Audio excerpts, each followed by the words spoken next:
राजाओं के राजा, प्रभुओं के प्रभु, सेनाओं के यहोवा, खुदावन खुदा पाकरो, हम आपका धन्यवाद देते हैं। मेरे परम प्रधान परमेश्वर, हम आपका धन्यवाद देते हैं। याकूब के परमेश्वर, हम आपका धन्यवाद देते हैं। इजराइल के हे खुदा, हम आपका धन्यवाद देते हैं।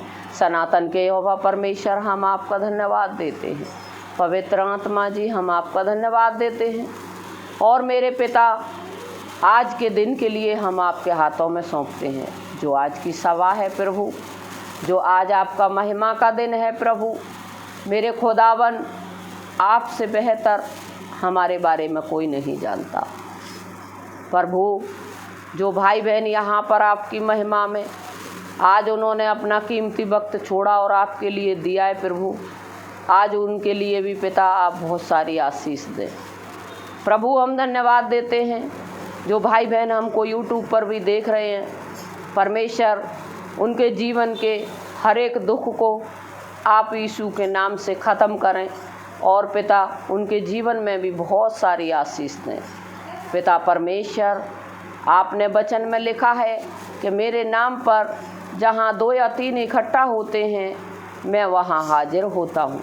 प्रभु, आप हमारे बीच में हाजिर हैं। हमारी हर एक विनती प्रार्थना को आप सुनते हैं प्रभु, पूरा करते हैं। हे पिता, आप हमारे होठों पर बैठकर हमारी सहायता और मदद करें और हमारी आत्मा को नियंत्रण में रखें। प्रभु जी, हम धन्यवाद देते हैं। और मेरे महान पिता परमेश्वर, सबके लिए जो यहाँ पर आए हैं प्रभु जी, हम उनको आपके हाथों में सौंप देते हैं, ढाँप देते हैं प्रभु के लहू से और कवर करते हैं प्रभु के लहू से और मांगते हैं अपने उद्धारकर्ता यीशु के नाम में होके। आमीन। Hallelujah, hallelujah. बोलिए परम प्रधान परमेश्वर की, बोलिए प्रभु यीशु मसीह की, बोलिए पवित्र आत्मा की। तो मैं प्रभु का धन्यवाद देती हूँ और वचन खोलेंगे। हम वचन खोलेंगे याकूब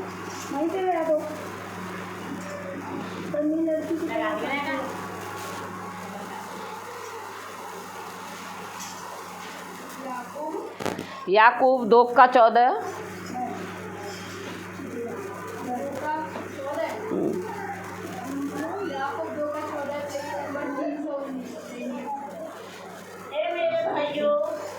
यदि कोई कहे कि मुझे विश्वास है पर वह कर्म न करता हो, तो इससे क्या लाभ? क्या ऐसा विश्वास करके उसका उद्धार कर सकता है?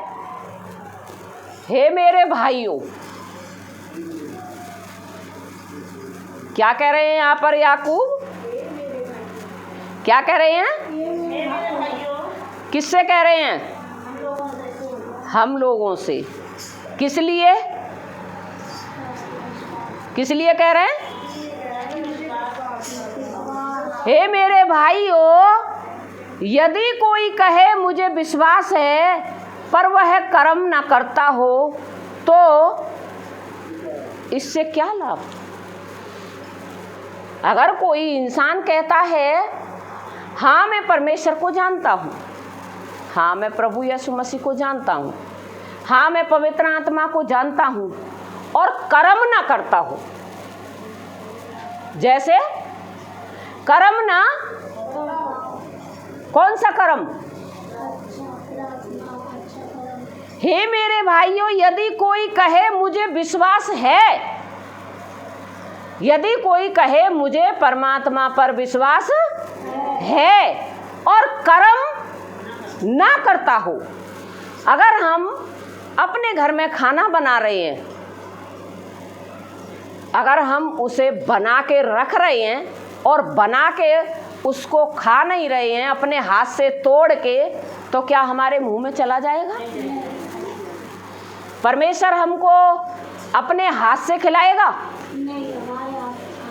हमको खुद अपना हाथ हिला के खाना पड़ेगा। ऐसे ही वचन कह रहा है, हे मेरे भाइयों, यदि कोई कहे मुझे विश्वास है पर कर्म न करता हो, इससे क्या लाभ? दिन रात मनुष्य कह रहा है हाँ हम परमेश्वर में हैं, परमेश्वर अगर मेरा ये काम ना हुआ तो बेइज्जती तेरी होगी। अरे भाई, परमेश्वर की बेइज्जती क्यों होगी? परमेश्वर की बेइज्जती तब नहीं होगी तब तू 10 आज्ञा पर पूरा निकलेगा। क्या हम परमेश्वर की आज्ञाएं मानते हैं? मानते हैं? एक भी आज्ञा मानोगे तो भी हमारा प्रभु हमें छुड़ा लेगा। हम संगति में आ नहीं रहे हैं, प्रार्थना हम कर नहीं रहे हैं, दिन रात हम कमाने में लगे हैं। प्रभु कहेगा जोड़ ले धन, खाने वाला तेरा बाप नीचे ही तो है, कहीं दूर है क्या? हैं? शैतान कहीं दूर है? जोड़ते रहो, इकट्ठा करते रहो, उससे क्या होगा? सारा धन तुम्हारा शैतान खाएगा और खा रहा है, पर तुमको कोई भी अंदाजा नहीं है। बस अंदाजा किससे चल रहा है? कि परमेश्वर से चल रहा है। परमेश्वर, ना हम प्रार्थना करें, ना हम उपवास रखें, ना हम बाइबल पढ़ें, ना हम सच्चाई पर चलें, ना हम प्रभु के दशमांश में बढ़ें, ना हम उनकी आज्ञाओं को मानें, फिर भी परमेश्वर की कमी है। क्योंकि जब हम परमेश्वर पर दोष लगाएंगे तो हम कभी भी भले चंगे नहीं रह सकते, क्योंकि गलतियां मनुष्य के अंदर होती हैं, परमेश्वर के अंदर नहीं होती। अगर परमेश्वर के अंदर कमी होती तो सृष्टि नहीं बनाता, धरती आकाश को नहीं सृजता। सब कुछ उसने वचन से बना कर तैयार किया है। उत्पत्ति में पढ़ लेना, सब कुछ वचन से ही बनाया है ना। धरती आकाश को वचन से बनाया। पृथ्वी को लोग कहते हैं परमेश्वर तूने मेरे साथ ये नहीं किया, बहुत बुरा किया है। परमेश्वर कभी किसी के साथ बुरा नहीं करता, शैतान हमेशा बुरा करता है। बहुत सारी बहनें हैं वचन में आ जाती हैं, लेकिन परमेश्वर उनके अंदर दूर दूर नहीं है। 2.5 घंटे की प्रार्थना भी उनके अंदर नहीं है। फिर क्या ऐसा विश्वास कभी उसका उद्धार कर सकता है? पहले तो अपना उद्धार ही करा लीजिए, उसके बाद ही धन दौलत पैसा मांगेंगे। अगर हमारे 10 लड़के हैं तो हम कहेंगे मेरे 10 लड़के मुझे कमा के दें। क्यों दें भाई? जब हम अपने बाप को नहीं दे सकते तो तुम भी तो किसी के बाप हो। तुम क्यों इच्छा रखते हो? क्यों रखते हो इच्छा कि हमारा बच्चा हमको कमा के दे?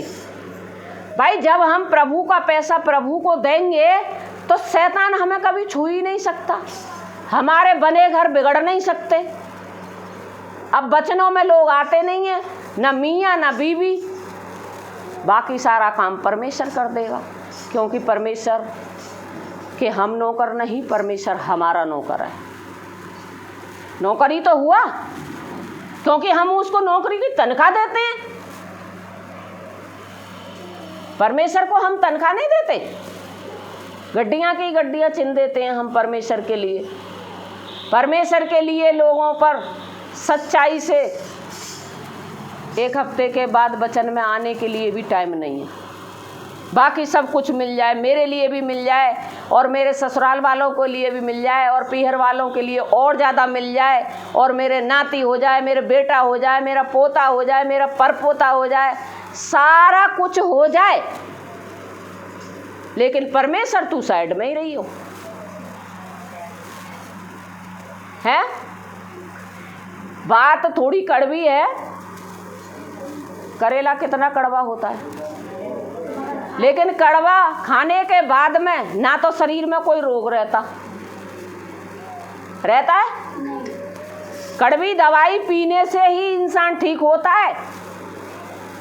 भाई डॉक्टर दवा देते हैं तो गोली जिस पे दवाई नहीं खाई जाती वो कहता है कड़वी दवाई मत देना डॉक्टर साहब। अरे जब तक कड़वी नहीं खाएंगे, जब तक हमारे शरीर के कीटाणु ही नहीं मरेंगे, और कीटाणु नहीं मरेंगे तो हम ठीक नहीं होंगे। इन्फेक्शन तो हमारे शरीर के अंदर ही है। इसलिए वचन कहता है, यदि कोई भाई या बहन नंगे उघाड़े हों और उन्हें प्रतिदिन भोजन की घटी हो, और तुम में से कोई उनसे कहे कुशल से जाओ, तुम गर्म रहो और तुम तृप्त रहो। यदि कोई भाई बहन नंगे उघाड़े हैं, अगर किसी के पास कपड़ा नहीं है और हम उनसे कहें, क्या कहें, तुम कुशल से जाओ। अरे भाई, वो नंगे उघाड़े हैं जिनके पास कपड़े नहीं हैं, तो हम किसी की मदद नहीं कर सकते हैं? अगर हमारे भैया के लड़का हो जाए तो हम दान दक्षिणा बोरी की बोरी भरने के लिए तो 10 जोड़ी कपड़ा, 11 जोड़ी कपड़ा, 21 जोड़ी कपड़ा, 50 जोड़ी कपड़ा ले जाते हैं। हाँ भाई, कौन आई है? बुआ आई है। और जब बुआ को विदा न मिलती, भाड़ में जाए, मेरा तो इतना रुपया लग गो। मतलब सबरी कमाई होने के बाद भी वो भाड़ में झोंक देते हैं। क्यों? ऐसा क्यों होता है? जब हमारे अंदर का लालच ही दूर नहीं होता तो हम दूसरों को क्या शिक्षा देंगे? तुम में से कोई कहे कि कुशल से जाओ, तुम गर्म रहो और तृप्त रहो। ठंड पड़ रही है बहुत सारी और हम कह रहे हैं भाई सर्दी पड़ रही है, आराम से रहना, अच्छे से रहना। किसी गरीब के लिए 200 रुपये का स्वेटर तक नहीं निकलता। कोई भूखा है, उसके लिए 1 किलो अन्न तक नहीं निकलता। खेत वाले लोग हैं, अपनी टंकी में भरो और तालो लगाओ। अरे भैया, हमारा प्रभु का वचन कहता है, कोई आदमी भूखा है तो उसको 10 किलो नहीं दे सकते तो उसे इतना तो दे दो ताकि उसका पेट भर जाए। इससे तुम्हारा नुकसान नहीं होगा, तुम्हारे लिए लाभ ही होगा। क्यों होगा? क्योंकि वचन पूरा तभी होगा तब आप इस काम को करोगे। पर जो वस्तुएं देह के लिए आवश्यक हैं उन्हें ना दें तो क्या लाभ? अब हमारी देह के लिए आवश्यक है कपड़ा पहनना, खाना खाना। क्या क्या चीज़ लाभदायक है हमारी देह के लिए, बताएंगे जरा? क्या क्या लाभदायक है? अगर हम भूखे रहें तो ठीक रहेंगे, अगर हमको नींद नहीं आए तो ठीक रहेंगे, अगर सर्दी पड़ रही है तो हमको गर्म कपड़े नहीं मिले तो ठीक रहेंगे, और अब गर्मी पड़ रही है पंखा ना चले तो ठीक रहेंगे, हैं? अगर हमको पानी ना मिले तो ठीक रहेंगे, हैं? क्या बात है।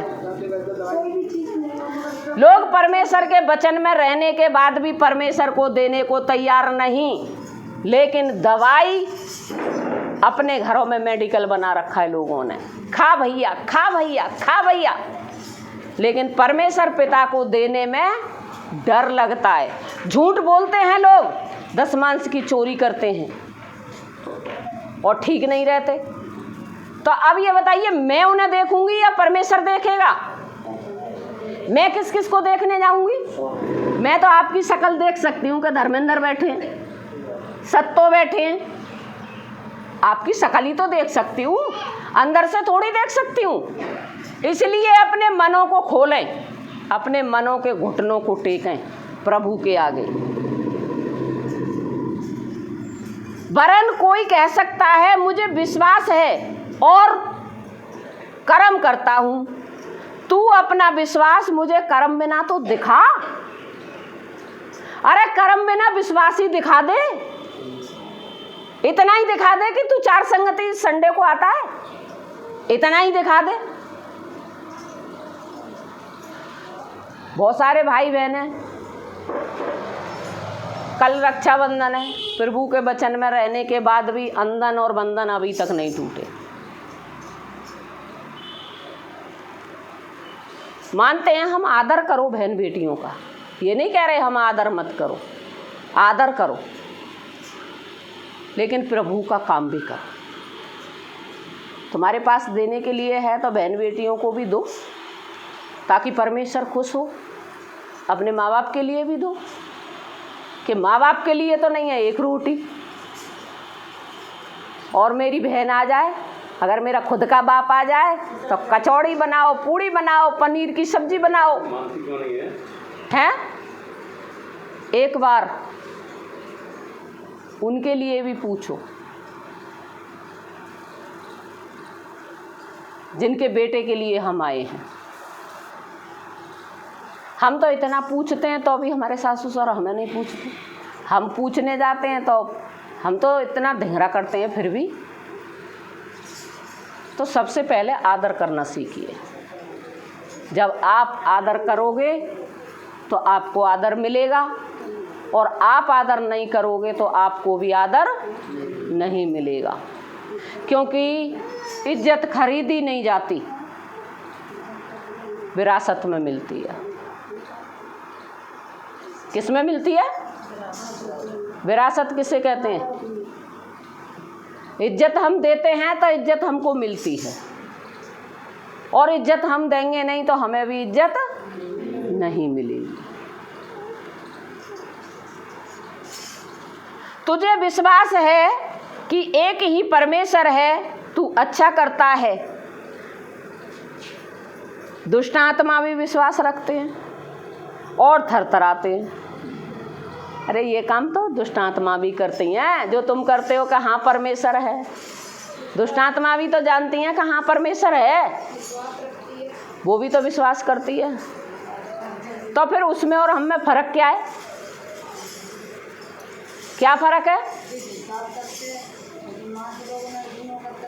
भाई? विश्वास तो दुष्ट आत्मा भी करती है, तो क्या हम खाक करते हैं? हमको कर्म करना पड़ेगा।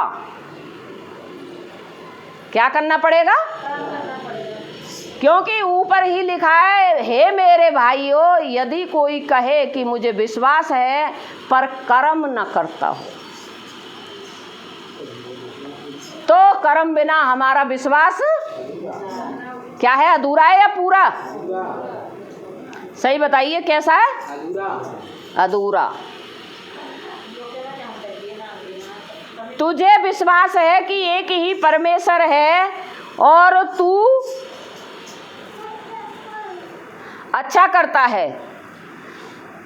अच्छा करता है, विश्वास करता है तो अच्छा करता है भाई?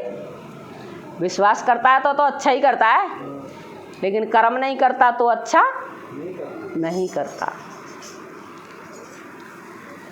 पर हे निकम्मे मनुष्य, क्या तू यह भी नहीं जानता कि कर्म बिना विश्वास व्यर्थ? देखो, परमेश्वर भी हमें निकम्मे कह रहा है। क्या कह रहा है? हे निकम्मे मनुष्य। किससे कह रहा है? किससे कह रहा है? मनुष्य से ही तो कह रहा है, हम सबसे कह रहा है। हे निकम्मे मनुष्य, क्या तू यह भी नहीं जानता कि कर्म बिना विश्वास व्यर्थ है? देखिए, मैं आज सभी को एक चीज़ बताना चाहती हूँ कि जो भाई बहन प्रभु के खेत में बीज नहीं बोते, वो समझ लीजिए सब शैतान के चुंगल में हैं। क्योंकि जिस दिन तुमने खेत में बीज बो दिया, उस दिन शैतान को तुम अपने घर से, अपने गांव से दूर भगा दो। क्योंकि शैतान तुम्हें कभी खेत में बीज नहीं बोने देगा। क्योंकि तुमने खेत में बीज बो दिया तो फसल बहुत सारी आ जाएगी, तभी तो काटोगे। जब फसल आ जाएगी तभी तो काटोगे। जब तुम्हारी फसल ही नहीं आएगी तो काटोगे क्या? एक जगह वचन में लिखा है कि मैंने बहुत बोया और थोड़ा काटा। ये क्यों है? तो इसलिए मैं प्रभु से यही दुआ करती हूँ, प्रभु जितने भी भाई बहन आपकी महिमा में आते हैं, 10 लोग सही चलें, 10 के लिए भी स्वर्ग में हुल्लड़ मच जाएगा। और जो सच्चाई और ईमानदारी पे ना चलें, वो चाहे 100 आ जाएं तो भी व्यर्थ है। क्यों व्यर्थ है? क्योंकि उनके अंदर कर्म है ही नहीं है। जब हम कर्म ही नहीं करते तो हमारा विश्वास भी क्या है? अधूरा है। पर हे निकम्मे मनुष्य, क्या तू यह भी नहीं जानता कि कर्म बिना विश्वास व्यर्थ है। जब हमारे पिता अब्राहम ने अपने पुत्र इसहाक को वेदी पर चढ़ाया तो क्या वह कर्मों से धार्मिक न ठहरा था? किससे? आवाज दीजिए मेरे साथ। अब्राहम कौन था? है? अब्राहम कौन है? क्या है, किसी को पता नहीं है? है? परमेश्वर का दास। तो किससे धार्मिकता से ठहरा था या अपने पापों से? उसने किसकी आज्ञा मानी थी? परमेश्वर की क्यों मानी थी? क्योंकि इतनी उम्र के बाद अब्राहम के कितने दिन बाद संतान हुई थी? 100 साल बाद इसहाक हुआ था। जब इसहाक हुआ था तो परमेश्वर ने उससे कही थी कि जब तेरे पुत्र हो तो तू उसे क्या करना? वेदी पे चढ़ाना। वेदी पे चढ़ाने का मतलब तो जानते ही होंगे, बलि चढ़ाना। अगर 100 साल में किसी के बच्चा हो और परमेश्वर कह देगा बलि चढ़ाओ, है बलि चढ़ाओ, तो कितना दुख होगा। अगर संसार की माँ के बेटा के अगर कोई थप्पड़ मार देना तो बलि चढ़ाना तो दूर, सबसे पहले अपनी साड़ी उड़ के यूँ करके और लेके लठ और वहाँ के जाके धई दे बजावेगी, पहले पूछेगी बाद में क्या कहेगी। सबसे पहले बलि अपने लठ की चढ़ाएगी। और इसमें अब्राहम ने अपने पुत्र इसहाक को वेदी पर चढ़ाया क्योंकि परमेश्वर ने उसे 100 साल में पुत्र दिया था और 100 साल के बाद इसहाक को परमेश्वर की आज्ञा के अनुसार वो वेदी पर चढ़ाने ले गया था, उसकी बलि चढ़ाने के लिए। तो वह कर्मों से धार्मिक ना ठहरा था। धार्मिक कौन ठहरा था? क्योंकि उसने परमेश्वर की क्या मानी थी? आज्ञा मानी थी, तभी तो धार्मिक ठहरा था। और हम आज्ञा ना माने तो धार्मिक ठहर जाएंगे, तो फिर हम क्या ठहरेंगे? क्या ठहरेंगे? अरे अभी तो पढ़ा है 20 में, क्या ठहरेंगे? निकम्मे। अतः तूने देख लिया कि विश्वास ने उनके कामों के साथ मिलकर प्रभाव डाला और कर्मों से विश्वास सिद्ध हुआ। हमको सबसे पहले विश्वास करना है, उसके बाद हमको कर्म करना है। क्या करना है? जब हम विश्वास करेंगे और कर्म करेंगे, प्रभु की आज्ञाओं को मानेंगे, तब हम सिद्ध बनेंगे। सिद्ध बनने के लिए हमें पूड़ी कचौड़ी घेवर खाने की आवश्यकता नहीं है। सिद्ध बनने के लिए हमें प्रार्थना की ज़रूरत है, परमेश्वर की आज्ञाओं की ज़रूरत है, परमेश्वर की इच्छा की ज़रूरत है। परमेश्वर के लिए हम जितना हो सके धन्यवाद दें, उसकी ज़रूरत है। हमारे मन में धन्यवाद है ही नहीं, दिन रात तो हम गाली दे रहे हैं दूसरों को। और पवित्र शास्त्र का यह वचन पूरा हुआ, अब्राहम ने परमेश्वर का विश्वास किया, तभी तो वचन पूरा हुआ था। पवित्र शास्त्र का वचन तभी तो पूरा होगा जब हम आज्ञाओं को मानेंगे और परमेश्वर की आज्ञा मानकर हम पूरा करेंगे। पूरा हुआ, यह उसके लिए धर्म गिना गया। क्या गिना गया? धर्म गिना गया या पाप? जब हम धर्मी है ना, तो हमें दुनिया कितनी भी उंगली उठा ले, हम धर्मी हैं तो हैं। अगर हम धर्मी नहीं हैं तो हमसे तो दुनिया कहेगी ही, संसार से हमें मतलब नहीं है। और यह परमेश्वर का मित्र कहलाया। क्या कहलाया? परमेश्वर का मित्र हर कोई बन सकता है। धरती आकाश के मालिक का मित्र। ऐसे तो हमारी बहुत सारी सहेली हैं, गोलो हैं, पुष्पाएं, त्रिवेणी हैं, ये तो हमारी कौन है? सहेली। अब मित्र बनने के लिए परमेश्वर के लिए हो गया। परमेश्वर के लिए तो हमें क्या करना पड़ेगा? अभी अभी तो बताया है ऊपर, कर्म करना पड़ेगा। इस प्रकार तुमने देख लिया कि मनुष्य केवल विश्वास ही से नहीं वरन कर्मों से ही धर्मी ठहरता है। हमको कर्म भी करना पड़ेगा। वैसे ही राहाब वेश्या भी जब उसने दूतों को अपने घर में उतारा और दूसरे मार्ग से विदा किया तो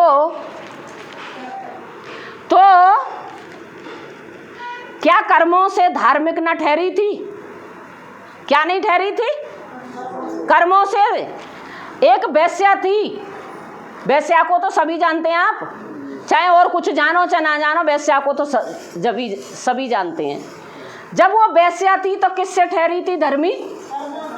उसके कर्म अच्छे थे, भले ही वो वेश्या थी लेकिन उसके कर्म क्या थे? अच्छे थे। जब ही वो क्या ठहरी थी? क्या कर्मों से धार्मिक न ठहरी थी? कर्मों से ही धार्मिकता की पहचान होती है। अतः जैसे देह आत्मा बिना मरी हुई है वैसे ही विश्वास कर्म बिना मरा हुआ है। जब हमारी देह में से आत्मा निकल जाती है और हम मर जाते हैं, जब मिट्टी रह जाती है तो हम क्या हो जाते हैं?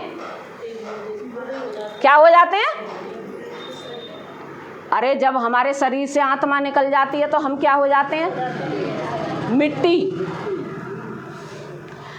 देह आत्मा बिना मरी हुई है भाई। जो हमारी देह जो चल रही है, जब इसमें आत्मा है, जब तक ये चल रही है और आत्मा निकल गई तो ये क्या है?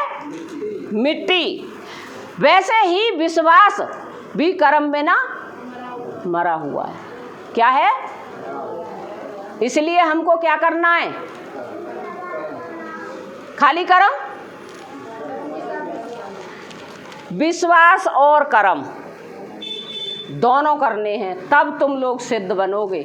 उसके बाद तुम परमेश्वर पर दोष लगा सकते हो, उससे पहले परमेश्वर पर दोष लगाने की ज़रूरत नहीं है, क्योंकि हम मनुष्य हैं, हम पापी आज भी हैं। हम अपने पापों को, गुनाहों को नहीं छोड़ रहे हैं और हम प्रभु पर दोष लगाए जा रहे हैं। इसलिए परमेश्वर आज की शिक्षा में आप सभी को आशीष दे, बहुतायत से आप आगे बढ़ें। प्रभु आप सभी को आनंदित रखे।